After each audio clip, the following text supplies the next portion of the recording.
Hey everybody, it's Safi and Marco, Dish Out on Movies, the only movie review show on YouTube to review movies in terms of food.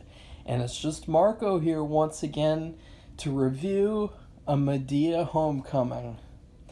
First off, obviously I gotta talk about my history of what I think about the Madea franchise. I I never watched it until I did watch Madea Goes to Jail, kinda. I watched half of it, and I just turned it off because it was such crap, and I didn't see any other Madea films besides that one. But I do like Tyler Perry quite a bit. I think he's a very cool and inspiring Hollywood figure, and he is funny actually. He's a funny guy, and it's cool. It's been cool seeing him in these side roles, but it would be better to see him star in a movie because we've seen. I mean, I just saw him last year in Don't Look Up, and he should be like in a starring role by now. He needs to stop playing these side roles, but just not Medea because. Okay, a Medea Homecoming. Ah, it's a Netflix movie. Yeah, you can tell. Uh, oh, uh, this movie is so fucking. Oh, oh, God. Oh, oh, God. I mean, oh, oh. Who likes this crap? Oh. Now, okay, that being said, this movie started off, and honestly, I was kind of surprised because it started off, and for the first 20 to 30 minutes, it was actually pretty funny. It had some laugh out loud moments. I love there's a lot of puns and a lot of plays on references and a lot of little skits and gags and they're funny for the first 30 minutes, but after the first 30 minutes it feels like a bait and switch where, okay, you've laughed now, you like the movie now, well, now I'm going to tell a meaningful story about family and love and shit, and it's like, fuck off, Tyler Perry. Like, nobody cares about this reality show family drama. Like, I mean, the first 30 minutes was funny. I mean, it was funny. It was like, it was pretty funny, and after that it's like, okay, I mean, there were some funny gags after that, namely, well, I don't want to spoil anything because I know that there are some Madea fanboys and Madea fangirls. And so I'll say them in spoilers, but there were a couple of like things that I really that were pretty funny. But I read that this guy, he's a playwright, and I could really tell because this movie was not cinematic at all. Okay, it just moved from one set to the next. There was nothing cinematic about this story. There was nothing about it that felt like, okay, this needed to be a movie. The story was like, okay, there's a great grandson and he's graduating, and there's a, a romance somewhere, and but they don't get married. They don't. But they're moving to Ireland. Like, I don't even know. Like, I can't even remember because it's just so stupid and pointless, and I couldn't care less. Like, just make a funny movie. It's a comedy. This isn't some documentary about a real family. This is a comedy, and this stupid story. Like, I at one point I just zoned out. I was like, you know what? I don't care. I'm working on a better project for Sunday. I won't say what it is, but I have better things to do. And so I just kind of zoned out and let the movie play, and I was like, oh, yeah. Oh, glad it's over. Because now I can, watch good things. I could watch, I don't know. I mean, anything. Anything is better than this shit. ugh, ugh. And it really feels sinister, this movie, because it feels like he doesn't want to make a shitty comedy like this.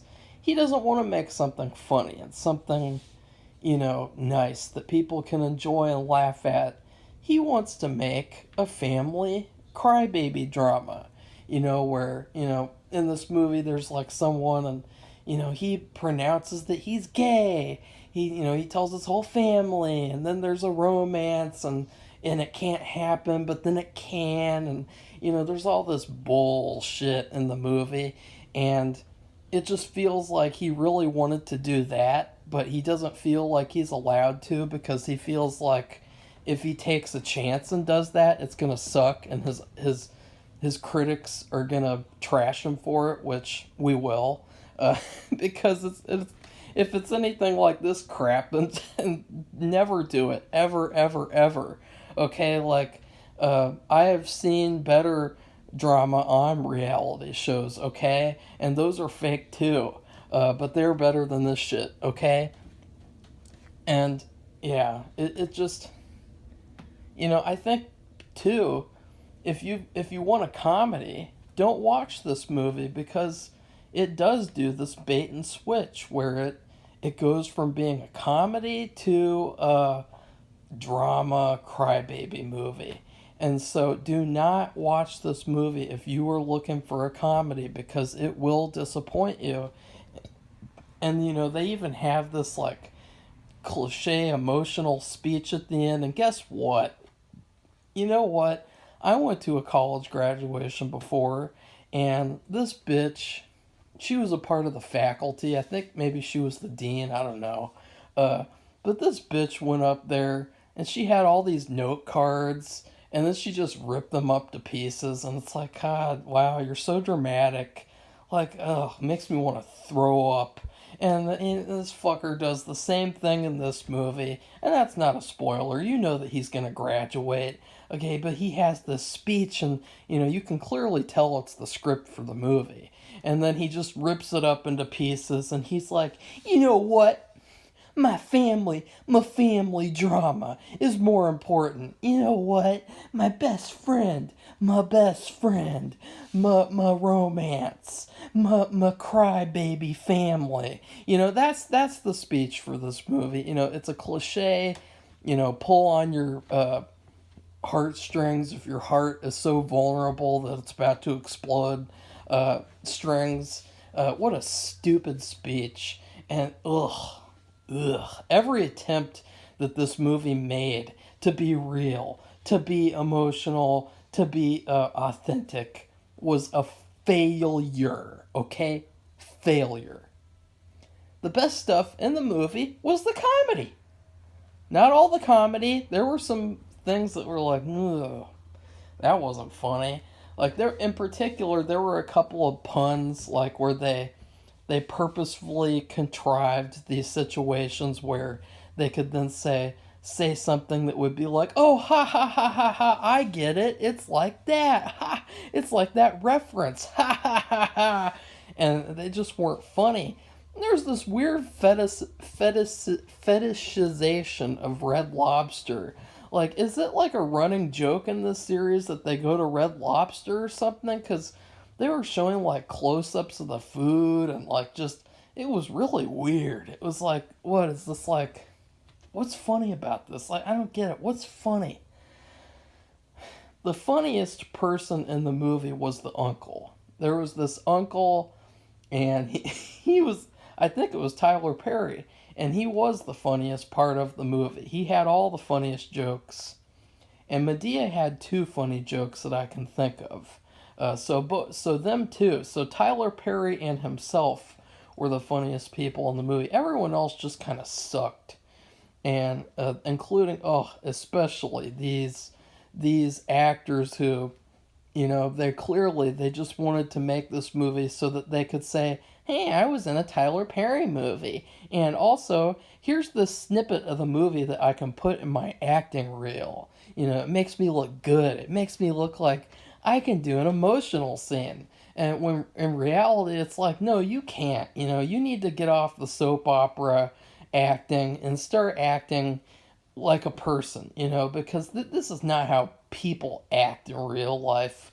Okay, with these crybaby tantrum scenes and these melodrama scenes, like these are just straight up garbage scenes that like a hack writer wrote. I mean, this is just terrible writing, terrible acting, terrible everything. There's no good music. There's no good. There's nothing good about this movie except for the jokes by one character. So this movie was a failure. Medea's homecoming. Well, she's not coming to my house. That's for damn sure. Because this movie, the whole series, it can go fuck off now. Because I mean, ugh. Is this what every Madea movie is like? Is it like is there all just baiting and switching and tricking the audience into thinking that they're gonna watch a good movie and then they give them a piece of shit instead? Because that's what this movie was. It was a piece of shit. The same thing happened with the Jail movie, by the way. When I was a kid and I watched the Jail one, Madea Goes to Jail, I thought this movie was supposed to be a comedy. Where's the comedy? And it baited and switched me. And so I turned it off. So yeah, well, I guess I was going to say another character was good, but they weren't. Okay, they weren't. Ugh. In terms of the food rating, you know what? I'm going to go with something from Red Lobster, okay? Ugh. I just had to sit down. Red Lobster is a complicated restaurant, okay? Because there was one time I went there, and two times, and the food was phenomenal. I got snow crab, and it was really good. But then the third and the fourth time, there were problems. And one of the problems was there were snow crab legs missing from the crab. And the crab was dirty, too. Like, it had all this black, dirty stuff all over it.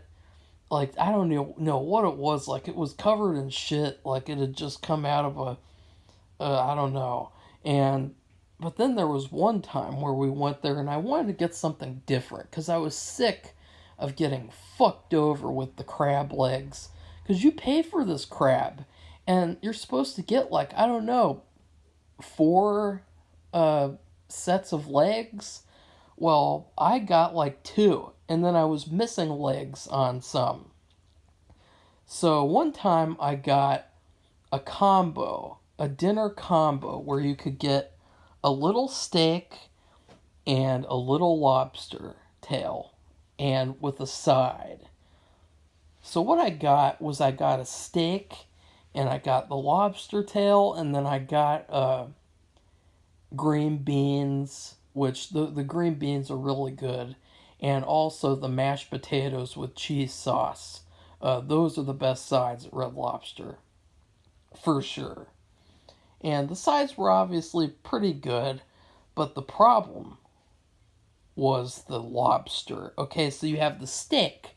The steak was actually pretty good, but it was cold, and I ate the whole steak. The steak is like the comedy in this movie.